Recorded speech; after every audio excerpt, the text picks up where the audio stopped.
Hi, I'm Olive. Now, let me take you back to a day that changed everything for me. The tension in the air was almost suffocating as I waddled into the grand, lavishly decorated hall of the family reunion. At 8 months pregnant, every step felt like a mountain to climb.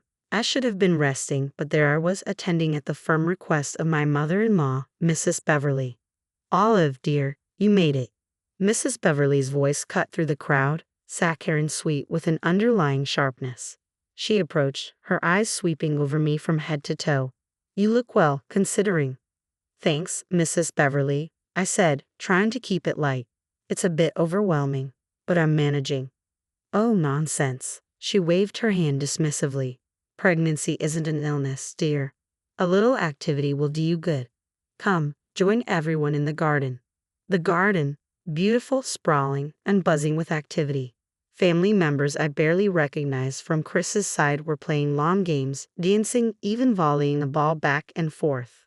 Mrs. Beverly, I really should be taking it easy, I tried to protest. The doctor mentioned the risk of a premature birth. Nonsense, Olive, she snapped, all too cheerful. Fresh air and light exercise are just what you need. Come, let me introduce you to everyone. I barely had time to argue before she hooked her arm through mine and started parading me around like some prize exhibit. Each introduction was more draining than the last, and the curious glances at my swollen belly made me increasingly uncomfortable. Olive, come join us for badminton, a distant cousin called out. I hesitated, feeling a sharp twinge in my back. I don't think that's a good idea. Mrs. Beverly's grip on my arm tightened. Oh, come on, Olive, don't be such a spoil sport. A little game won't hurt you or the baby. Reluctantly, I agreed, ignoring the concerned looks from the more empathetic family members. The game was a disaster. Each swing of the racket sent waves of pain through my body, sweat beaded on my forehead, and my heart raced uncomfortably. Olive, you're not even trying. Mrs. Beverly's voice cut through the air, her irritation clear. We're all here to have fun, and you're ruining it. Her words stung, and I felt a surge of frustration. I'm doing my best, Mrs. Beverly. I'm not exactly in the best condition for this. Excuses, excuses, she scoffed. When I was pregnant with Chris, I didn't let it stop me from anything. I bit my lip, holding back tears. It was clear she wouldn't understand. As the game dragged on, my body screamed for rest. I felt the baby kick in protest, and finally, I couldn't take it anymore.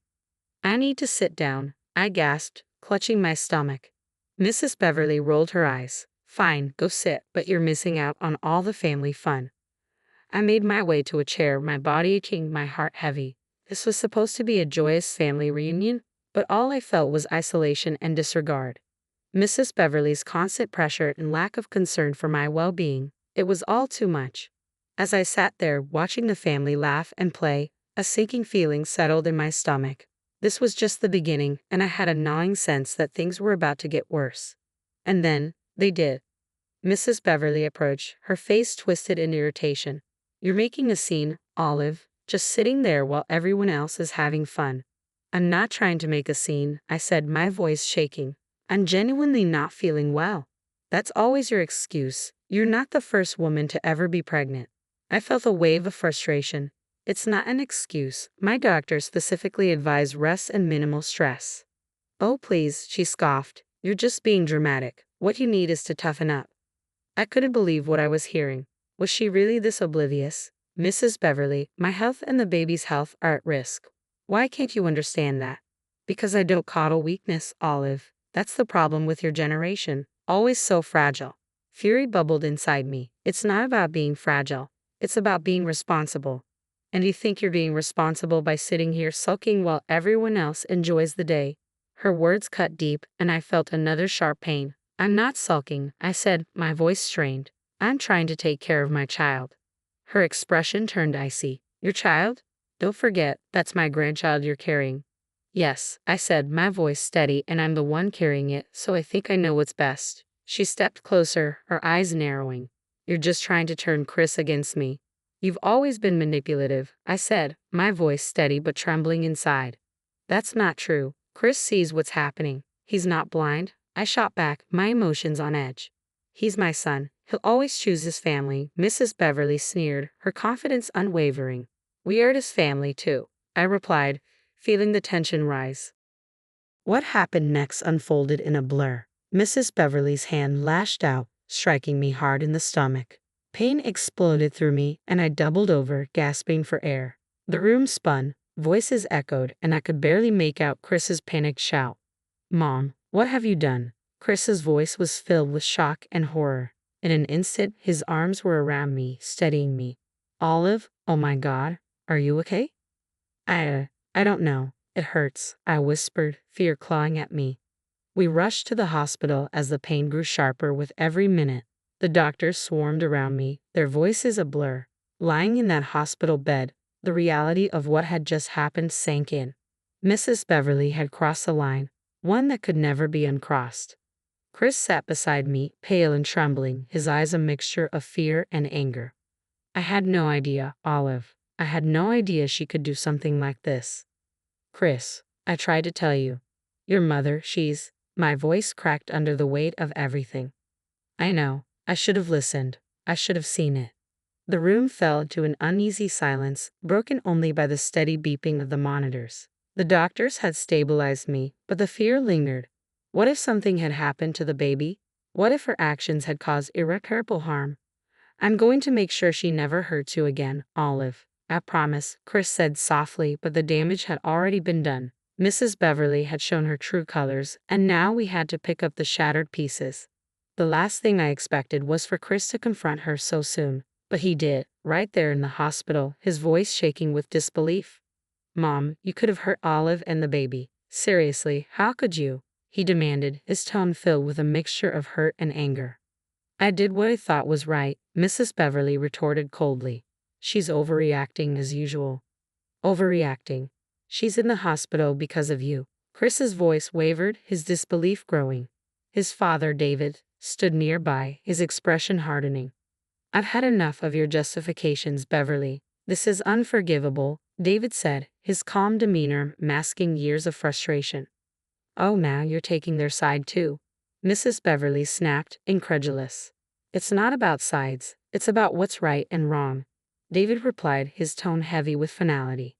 Mrs. Beverly scoffed, shaking her head. "You're all blowing this out of proportion." "Blowing it out of proportion?" Chris's voice cracked. "Mom, you assaulted your pregnant daughter-in-law." That's when it hit her, the gravity of what she had done. The room fell silent as the weight of her actions began to sink in. "We can't do this anymore, Mom," Chris said quietly, his voice breaking. "We can't have you in our lives. Not after this." "You're choosing her over your own mother?" Mrs. Beverly's voice trembled, as if she couldn't believe what she was hearing. "It's not about choosing," Chris said firmly. "It's about protecting my wife and our child." The tension in the room was suffocating. David stepped forward, his voice unnervingly calm. "I've made my decision too, Beverly. I want a divorce." Mrs. Beverly's face fell, her carefully constructed facade cracking. "You're leaving me? After all these years? Because of this?" "Not just because of this. This was the final straw. Your actions today, they're indefensible." For the first time, Mrs. Beverly looked genuinely shaken. "You won't last a day without me, David. You need me." "I needed the woman I married, not this." The conversation had reached its breaking point. There was no going back. The family that had once seemed unshakable was fracturing, piece by piece. "I'm so sorry, Olive," Chris said, his voice thick with guilt as he turned back to me. "I should have seen it sooner, done something." "It's not your fault, Chris," I whispered. "We need to think about our future now. About our baby." Chris held my hand tightly, his touch filled with quiet resolve. We were turning a page, starting a new chapter, without Mrs. Beverly. Her power over us had dissolved, and now we were left to rebuild. "You'll regret this," Mrs. Beverly spat bitterly as she left. "All of you. You'll see." But her words rang hollow. The control she once wielded was gone, and there was no getting it back. The room fell quiet as she disappeared from our lives, leaving just Chris and me. We didn't need to say anything else. Our decision had already been made. "We'll get through this, Olive," Chris said softly, his words a promise, a vow for the future we had to protect, together. After that day, everything changed. We cut all ties with Mrs. Beverly, and not long after, we heard the final fallout. Chris's phone rang while we were at home, trying to pick up the pieces. "It's done," David said, his voice resolute. "I filed for divorce." "Are you okay, Dad?" Chris asked, though his voice was heavy with emotion. It's been a long time coming, David sighed. This was just the last straw. As Chris hung up, he shook his head in disbelief. I can't believe, Mom, how everything turned out. She's alone now, Chris. She lost everything because of her actions. In the days that followed, Mrs. Beverly found herself isolated. Her once close circle of friends had turned their backs on her, and it wasn't long before she made the inevitable call to Chris. I only heard his side of the conversation. You did this to yourself, Mom, Chris said into the phone, his voice filled with both frustration and sadness. You can't blame us for your choices. On the other end, I could hear Mrs. Beverly's voice trembling. I know. It's just hard, Chris. I'm all alone. I miss you. I miss my family. Chris sighed heavily. We can't forget what you did. It's not safe for Olive and the baby to be around you. I've changed, Chris. I realize my mistakes, she pleaded, desperation thick in her voice. Chris hesitated before answering, his face conflicted. It's too late for that now, Mom. He hung up the phone, looking lost in thought, his shoulders heavy with the weight of the conversation. She sounded broken, he said softly, staring at the floor. She's reaping what she sowed, but she's still my mom. And I'm your wife. We have her baby to think about, I reminded him, gently placing my hand on his. We can't risk it, Chris. He nodded, though the conflict in his eyes was clear. Mrs. Beverly's downfall wasn't just her loss. It was ours too, in a way. No matter what she had done, she was still Chris's mother. What if she never changes, Olive? Chris asked, his voice barely a whisper. Then she never gets to be a part of our lives. We need to protect our family, I replied firmly. He sighed, the sadness mingling with acceptance in his eyes. Yeah, you're right. In the days that followed, our bond grew even stronger. United by our decision to stand against toxicity, we were determined to build a safe, loving environment for our baby, one where respect and kindness were the foundation. Mrs. Beverly's world, once full of control and influence, had shrunk to the confines of her home, a consequence of her own choices. The day our baby was born, everything changed. The world seemed to stand still. Chris was right there by my side, holding my hand through every moment. When we heard our baby's first cry, it was like a melody that washed away all the pain and fear of the past few months. We did it, Olive, Chris said, his eyes brimming with tears of joy. We really did it. Holding our baby for the first time was nothing short of magical. Every struggle, every hardship seemed to fade away in the light of our child's innocent eyes. This is the start of something new, something beautiful, I whispered. As days turned into weeks, we settled into our new life. Our little family became our universe. Outside of it, though, Mrs. Beverly faced a very different reality. From what we heard through David, she rarely left the house. No one visited her. She had become a shadow of the person she once was. One evening, Chris mentioned quietly, I heard Mom selling the house. Really? Yeah, she says it's too big for just her. I think she's really struggling with everything. Despite everything, I could see the pain in his eyes. It wasn't easy for him to see his mother in that state, even after all she had done. It's her choice, Chris. She made her bed, I said gently. I know, but she's still my mom. It's hard not to feel something. As we spoke, our baby stirred in their crib, reaching out with a tiny hand. It was a reminder of why we made the choices we did. Our first priority is right here with our baby, I said softly. We're doing what's best for our family. You're right, Olive, Chris replied, though there was still a sadness in his voice.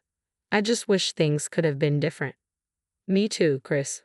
But we can't change the past. We can only build our future. That conversation stuck with me in the days that followed. We were building a new life, one filled with love and joy, far removed from the negativity that once clouded our days. One afternoon, I took our baby out for a walk in the park. The sun was shining, birds were singing, and a gentle breeze whispered through the trees. It was a perfect day. As I pushed the stroller along, I felt a sense of peace. But then, unexpectedly, I saw her. Mrs. Beverly sat alone on a park bench, watching the world pass her by. She looked older, tired, and lonely. Our eyes met, and for a brief moment, I saw something in her gaze. Regret? Sadness. It was hard to tell, but I kept walking, choosing not to stop.